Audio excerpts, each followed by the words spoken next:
Geminiani présente Blabla Science. Aujourd'hui, pourquoi la matière ne s'arrête jamais?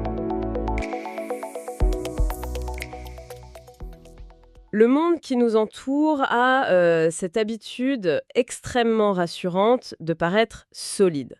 Je veux dire, quand on frappe sur une table, le son est net. Ouais, le point rencontre une résistance vraiment ferme. C'est ça, c'est physique, c'est binaire, la table est là, et elle ne bouge pas.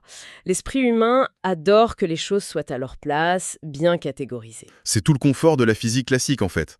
Dans ce cadre de pensée, tout est prévisible, un objet a des coordonnées précises, une vitesse définie. D'accord. C'est un monde où le repos absolu semble non seulement possible, mais naturel quoi. Sauf que, dès qu'on décide de regarder sous le capot de la réalité, de zoomer drastiquement à l'échelle de l'infiniment petit, cette belle solidité s'évapore complètement. Complètement oui. Les règles de la physique classique s'effondrent pour laisser place à un ensemble de lois invisibles, totalement contre-intuitives. Et c'est là-dessus que nous allons nous pencher. Bienvenue dans cette nouvelle exploration approfondie. Je suis ravi d'être là pour en parler. Notre mission, à travers les sources que nous avons rassemblées aujourd'hui, c'est vraiment de repousser les limites même de la réalité physique. Nous allons plonger dans une conversation fascinante qui documente une série d'expériences de pensée vertigineuses. L'objectif final, comprendre comment ce royaume microscopique dicte, de façon presque tyrannique, les lois de l'univers tout entier et pourquoi la nature refuse fondamentalement la notion même d'immobilité. Et c'est un voyage qui commence par une question d'apparence très simple sur la matière, mais qui, en tirant le fil, va nous emmener jusqu'aux confins de la relativité d'Einstein, de la création des trous noirs et même des grands mystères de la formation de l'univers. D'accord, décortiquons cela. Pour commencer à manipuler cette matière, il nous faut d'abord un contenant. Pas n'importe quelle boîte d'ailleurs. Non, nos sources précisent qu'il nous faut un matériau absolument parfait, un isolant total. Mais avant d'aller plus loin, prenons un instant pour bien visualiser ça pour quiconque nous écoute. Qu'est-ce qui définit réellement un isolant à l'échelle atomique? Je veux dire, pourquoi le plastique isole, mais pas le cuivre? Eh bien, tout se joue au niveau de l'architecture des électrons. Dans n'importe quel matériau, les électrons se répartissent dans ce qu'on appelle des bancs d'énergie. Faut imaginer un immeuble avec différents étages. D'accord, un immeuble. L'étage inférieur, c'est la bande de valence. Là, les électrons sont bien attachés à leurs atomes respectifs. Ils font le travail de maintenir la cohésion du matériau. Et puis juste au-dessus, il y a la bande de conduction. Qui serait comme le toit de l'immeuble? Plutôt comme une grande autoroute publique en fait. Si un électron parvient à monter à cet étage, il se détache de son atome et devient libre de circuler. C'est ce flux qui crée le courant électrique. Ah, je vois. Donc dans un métal comme le cuivre, ces deux étages se touchent presque et les électrons montent sur l'autoroute très facilement. Exactement. Mais dans un isolant, ce qui sépare ces deux étages, c'est la bande interdite. C'est un véritable gouffre énergétique. Un gouffre? Ouais. Dans un isolant parfait, ce fossé est tellement large que les électrons n'ont tout simplement pas l'énergie thermique ou électrique nécessaire pour sauter le pas. Ils restent coincés au rez-de-chaussée. Nos sources donnent des exemples très concrets de ces isolants. Le verre, le plastique comme le téflon, ou même, étonnamment, l'eau ultra pure à laquelle on a retiré tous les sels minéraux. L'eau pure est un excellent isolant, oui. Mais le champion absolu pour notre expérience, c'est le diamant. Ces liaisons de carbone sont d'une force inouïe. Alors, imaginons l'expérience suivante. On fabrique une minuscule boîte en diamant parfait. D'accord. On fait le vide absolu à l'intérieur. On refroidit le tout au zéro absolu, soit moins 273,15 degrés Celsius. Et là, on y enferme un seul et unique électron. Classiquement, notre esprit pourrait se dire que cette petite bille va juste tomber au fond de la boîte et s'immobiliser, puisqu'il n'y a plus aucune énergie thermique. Et c'est exactement là que notre intuition macroscopique nous trompe complètement. Dans le monde quantique, cet électron n'est pas une petite bille matérielle. Ce n'est pas une bille. Non, c'est fondamentalement une onde de probabilité. Et à cause de ce fameux grand fossé énergétique du diamant dont nous voulons parler, cette onde ne peut absolument pas fusionner avec les parois ou les traverser. D'accord. L'électron subit ce qu'on appelle un confinement quantique. Il est forcé d'adopter des niveaux d'énergie très stricts, dictés uniquement par la géométrie de sa petite prison de diamant. Attendez, c'est pour ça que la table sur laquelle on s'appuie au quotidien ne s'effondre pas sur elle-même. Parce que les électrons refusent de rester immobiles quand ils sont confinés. C'est exactement le même principe à grande échelle, oui. La matière garde son volume grâce à cette impossibilité de figer les particules. Alors, pour aider à se représenter la chose, j'aimerais proposer une image.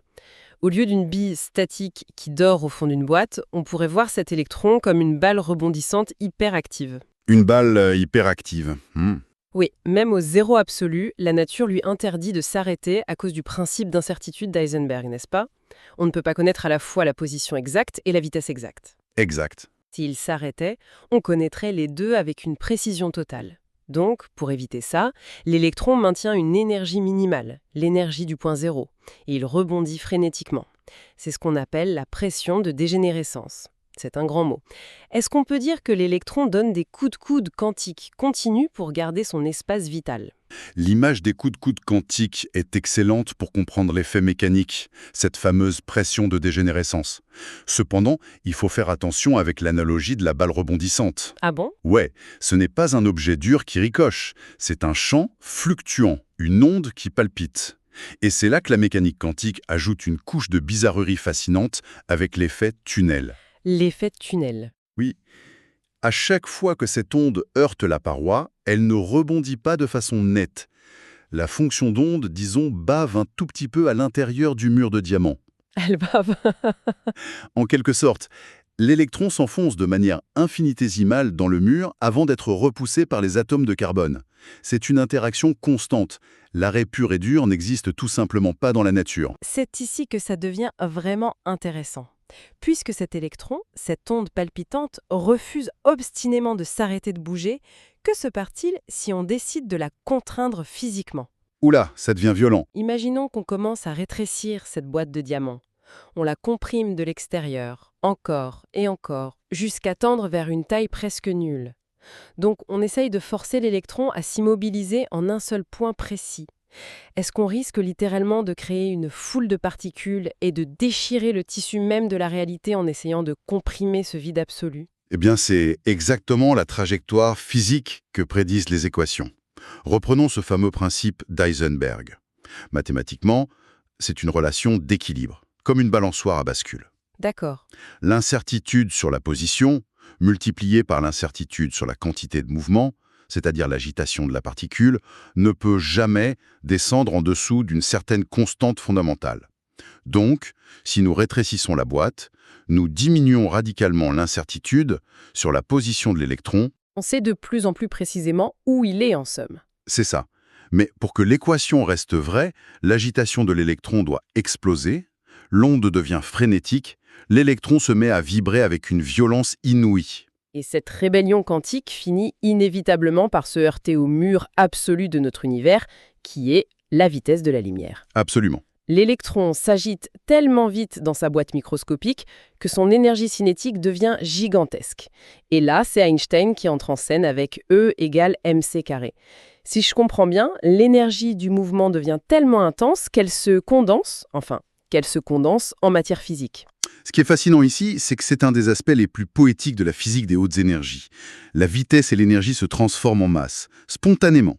À partir de cette pure énergie cinétique de confinement, de nouvelles particules émergent du vide. Juste comme ça, à partir du vide? Oui, des paires d'électrons et de positrons, le positron étant l'antimatière de l'électron.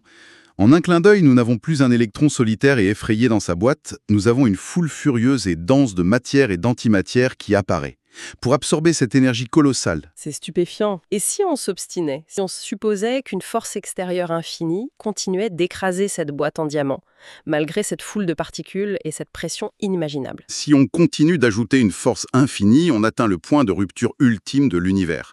La densité de matière et d'énergie concentrée dans cet espace incroyablement minuscule devient si immense qu'elle atteint ce qu'on appelle le rayon de Schwarzschild. Le fameux rayon. Voilà. À ce stade, la gravité prend le dessus sur toutes les autres forces quantiques. L'espace-temps s'effondre sous son propre poids. Notre petite tentative d'immobiliser un électron vient de créer un micro-trou noir. Waouh! D'ailleurs, il est crucial de comprendre que ce combat entre la matière et la gravité a lieu en ce moment même dans l'univers. C'est ce qui se passe dans le cœur des étoiles à neutrons, où la gravité écrase les électrons contre les protons sans jamais les immobiliser, n'est-ce pas, Sam? Précisément. Au cœur de ces étoiles mortes, la gravité est si écrasante qu'elle force la fusion des électrons et des protons pour créer des neutrons, générant une nouvelle forme de pression de dégénérescence. Le repos absolu est la seule chose que la physique interdit formellement. D'accord, donc l'écrasement extrême mène tout droit à l'apocalypse gravitationnelle? C'est un bon résumé. Alors essayons l'exact opposé. Prenons notre boîte en diamant d'origine contenant notre électron unique et cette fois, agrandissons-la. Agrandissons-la à l'infini, offrant-lui la taille de l'univers tout entier. Que fait notre électron hyperactif s'il n'a plus aucun mur à heurter? En étirant cette boîte à l'infini, on provoque ce qu'on pourrait appeler la mort thermique de notre électron. Les niveaux d'énergie quantifiés de la petite boîte, ces espèces de marches d'escalier énergétiques, se rapprochent tellement qu'ils fondent pour devenir un continuum. Un continuum, d'accord. En d'autres termes, l'incertitude sur la position de l'électron devient infinie. Et selon Heisenberg, si l'incertitude sur la position est infinie, l'incertitude sur la vitesse peut chuter et devenir virtuellement nulle. L'une de nos sources utilise une métaphore saisissante pour décrire ça. C'est l'électron encéphalogramme plat. Ah oui, l'EEG plat. L'électron n'a plus aucune raison de s'agiter, plus aucune pression de dégénérescence à exercer. Il entre dans un état de repos, totalement délocalisé. Il n'est plus quelque part, il est partout en même temps. Le principe de conservation de l'énergie fait que l'énergie cinétique chute et la densité de probabilité s'étale. C'est exact. L'énergie totale de l'électron se conserve, bien sûr, mais sa densité de probabilité s'étale sur une étendue si vaste qu'elle tend vers zéro en tout point de l'espace. L'électron devient un champ d'une pâleur absolue. Mais cet étalement extrême soulève un paradoxe presque philosophique sur l'identité de la matière. La source propose une analogie très poétique. Laquelle? Un électron étalé sur des années-lumière, c'est comme un verre de vin que l'on verserait dans l'océan. Ah, magnifique. L'énergie, la masse, la charge électrique, techniquement, tout est encore là, dilué dans l'eau. Mais le verre de vin spécifique en tant qu'entité n'existe plus du tout. Si son double maléfique, un positron, croise cette vague diluée et s'annihile avec, produisant des photons gamma, eh bien, on ne pourrait jamais prouver que c'était notre électron. Ce que cette analogie illustre parfaitement, c'est le principe d'indistinguibilité des particules. En physique fondamentale, un électron n'a pas de numéro de série, pas d'ADN, pas de rayures sur la carrosserie qu'elle rendrait unique. Il est anonyme. Totalement. Dans cet état infiniment étalé, ce n'est plus une chose matérielle au sens où notre cerveau l'entend, c'est qu'une onde de probabilité pure. Toutefois, il faut apporter une nuance importante à cette idée d'électron écran plat parfait. Ah. Il y a un grain de sable dans cet océan de calme plat. Oui, car l'univers n'est jamais totalement vide ni silencieux. C'est ce qu'on appelle le bruit de fond de l'univers. Même si vous agrandissez votre boîte à l'infini, cet espace est baigné par le rayonnement fossile, un vestige du Big Bang. Les fameux photons primordiaux. C'est ça. Ce sont des milliards de photons qui voyagent en tous sens. Inévitablement, l'un de ces photons résiduels viendrait percuter notre champ électronique si finement étalé. Cela lui donnerait un petit sursaut de vie, une infime perturbation qui ruinerait le repos absolu. Ce qui nous amène directement au problème le plus monumental de la physique moderne, le paradoxe de la détection. Oui, le fameux problème de la mesure. Comment sait-on que cet électron, ce verre de vin dilué, est encore là dans notre océan spatial? Si on essaie de le chercher, si on met un détecteur quelque part, comment on interagit avec quelque chose d'aussi grand? J'imagine qu'on ne peut pas juste le regarder passer? C'est tout le drame de la mécanique quantique. Il n'y a pas d'observation passive, il n'y a pas de détection douce. Pour savoir où est un électron, il faut qu'un instrument ou un simple photon de lumière interagisse avec lui. Or, que se passe-t-il lorsqu'un détecteur capte, disons, une infime fraction de cette immense onde électronique qui fait la taille de la galaxie? C'est le fameux claque instantané, le mystère de la réduction du paquet d'ondes. Dès qu'un détecteur ou un photon capte une partie de l'onde, la fonction d'onde s'effondre instantanément et l'électron se relocalise en un seul point. Exactement. Et la probabilité de le trouver partout ailleurs dans l'univers tombe instantanément à zéro, pas à la vitesse de la lumière, mais de façon immédiate. Et c'est précisément cela qui rendait Albert Einstein complètement fou. Il appelait ce phénomène l'action fantôme à distance. C'est comme si l'autre bout de l'électron, situé à des millions de kilomètres, savait instantanément qu'il venait d'être détecté sur Terre et disparaissait. Il y a un détail qui me perturbe énormément là-dedans. Je vais pousser le concept plus loin avec une autre analogie tirée du texte, celle du parfum. Je vous écoute. Essayez de traverser une pièce remplie d'un parfum très léger sans en emporter une seule molécule odorante sur ses vêtements, c'est impossible. Si l'électron est partout, le photon est obligé de s'y cogner, n'est-ce pas? Mais si l'onde de l'électron est si fine, comment le photon fait-il pour ne pas passer au travers? Je comprends la confusion, car notre cerveau visualise encore la physique classique. On imagine deux minuscules boules de billard cherchant à se percuter dans le vide. Oui, c'est l'image qu'on s'en fait. Mais ce n'est pas le cas. Il faut penser en termes d'ondes qui interfèrent, pas de billes. L'électron a beau être étalé et dilué, sa charge électrique l'est autant. Il génère un champ électromagnétique immense. Le photon, qui est une onde électromagnétique, interagit avec ce champ. C'est ce qu'on appelle en physique la section efficace, pour décrire que cet étalé est en réalité une cible géante. D'accord, c'est beaucoup plus clair. Dès que les deux ondes se croisent, même si la trajectoire du photon n'est perturbée que d'un milliardième de degré, il y a interaction.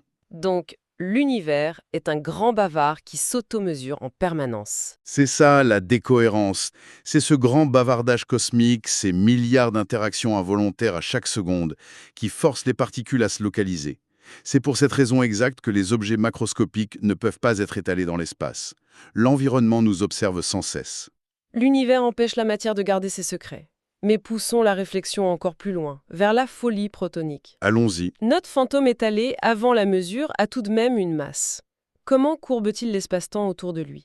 Et que se passerait-il si on recommençait toute notre expérience initiale avec une particule beaucoup plus lourde? Pour la première question, c'est la frontière de la gravité quantique. Selon l'hypothèse de Roger Penrose mentionnée dans nos sources, la gravité elle-même deviendrait fantomatique et superposée. L'espace-temps se plierait dans plusieurs directions à la fois. Mais cette superposition devient très vite instable, et la gravité force la particule à se matérialiser. Et pour la particule plus lourde, si on remplace l'électron par un proton, qui est 1836 fois plus lourd, et qu'on l'écrase dans notre boîte qui se rétrécit, La dynamique change de façon spectaculaire. Un électron est indivisible.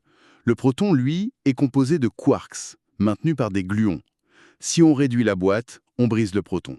L'énergie cinétique interne va faire exploser ce confinement. et donc au lieu de simples jets de particules, comme dans les collisions du LHC, cette claustrophobie quantique déchire le sac. Exactement. Le proton va se désintégrer et créer un plasma quarks-gluon.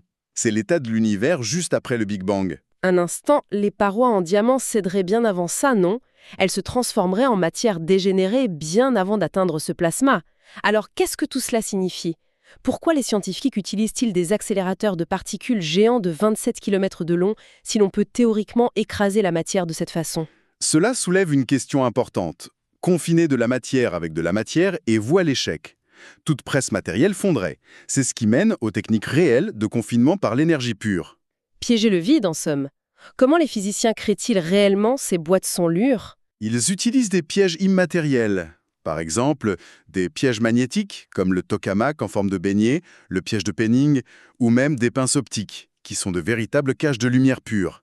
Et pour l'accélérateur, comme le LHC par rapport à la détente cosmologique, l'accélérateur concentre l'énergie pour recréer la soupe du Big Bang locale, alors que l'univers l'a diluée au fil du temps. C'est exactement ça.